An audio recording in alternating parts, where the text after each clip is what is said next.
네, 스타뉴스 브리핑 수요일 이 시간에는 한 주간의 영화계 정리해보고 있는데요. 오늘도 스포츠한국의 고규대 기자와 함께 다양한 영화 이야기들 나눠보도록 하겠습니다. 어서 오세요. 안녕하세요. 자, 오늘은 어떤 소식들을 또 준비해 오셨나요? 네, 올 1월에는 그 여배우들의 변신이 돋보이는 작품이 많이 소개된다. 네. 이런 소식을 전해드렸는데요. 이런 소식을 YTN 스타를 통해서 들은 남자 스타들이 많이 서운해하지 않을까 싶어요.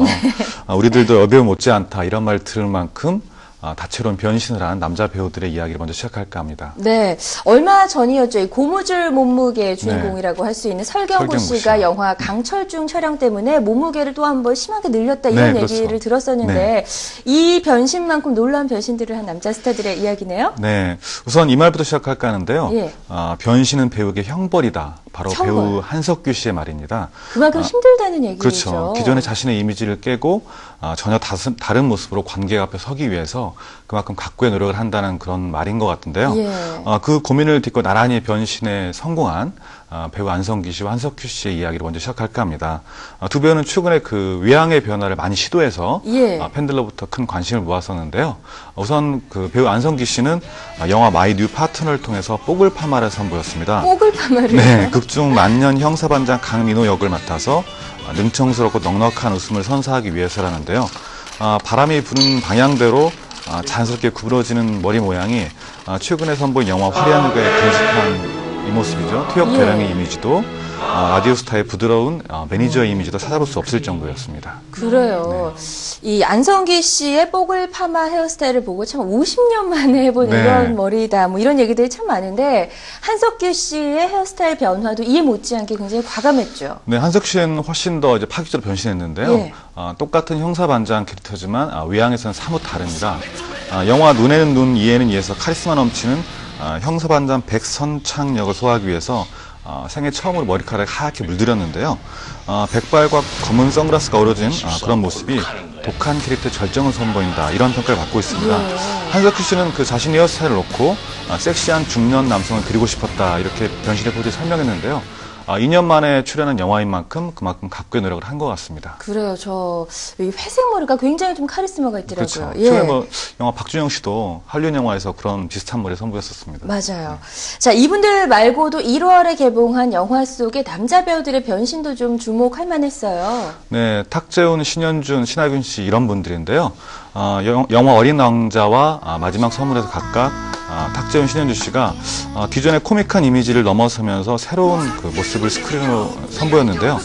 공교롭게도 부정의 슬픈 면모를 그리는 두 사람이 그동안 방송 프로그램과 영화를 통해서는 코믹 연기 대표적인 연기자로 꼽혔습니다. 그렇죠. 하지만 이번에는 그 웃음 대신에 눈물과 감동을 무기로 내세우고 있는데요. 더 게임의 신하균 씨 역시 마찬가지입니다. 신하균 씨를 떠올리면 조용하고 침착하고 다소 여린 듯한 이미지였는데요. 이번 영화에서는 한 발 더 나아가서 1인 2역의 가장 교묘한 캐릭터로 관객 앞에 섰습니다. 예. 이 영화 더 게임에서는 신하균 씨가 1인 2역을 그렇죠. 연기를 한다고 해요. 때문에 이제 변희봉 씨를 아주 유심히 지켜봤다고 하는데 저는 신하균 씨의 1인 2역 굉장히 좀 기대가 되고요. 자, 그리고 여자 배우들의 변신에 뒤지지 않는 이 남자 배우들의 화려한 외출 소식 알아봤고요. 다음 소식은요?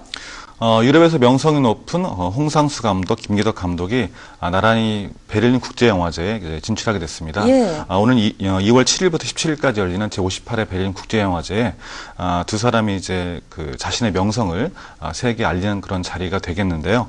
이들은 한국 영화의 대표적인 작가주의 감독으로 유럽을 넘어서 세계 영화제까지 자신의 이름을 알리고 있는데 베를린 국제영화제 참가 이후 또 어떤 효과를 가져올지 팬들의 관심을 모으고 있습니다. 그래요. 이번에는 홍상수 감독이 경쟁 부분에 진출한다고 이렇게 알려졌는데 어떤 작품으로 진출을 하게 되는 건가요? 신작 밤과 낮이라는 작품인데요.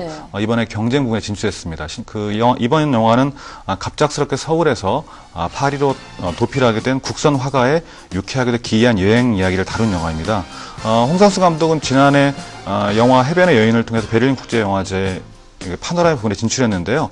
올해 처음으로 경쟁 부분에 진출하면서 또 다른 인연을 맺게 됐습니다. 사실 홍상수 감독하면 여자는 남자의 미래다, 그리고 극장정 등으로 칸 국제영화제는 깊은 인연을 맺어왔었는데 그렇죠. 유달리 그 베를린 국제영화제 인연이 없었거든요. 하지만 이번 영화를 통해서 베를린 영화제에서도 주목받는 그런 감독이 됐습니다. 예, 좋은 결과가 좀 있었으면 좋겠고요. 김기덕 감독은 이번 영화제에서 감독이 아닌 제작자로 변신했다고요. 네, 이번에는 감독이 아니고 이제 제작자 자격으로 베를린 국제영화제를 찾았는데요.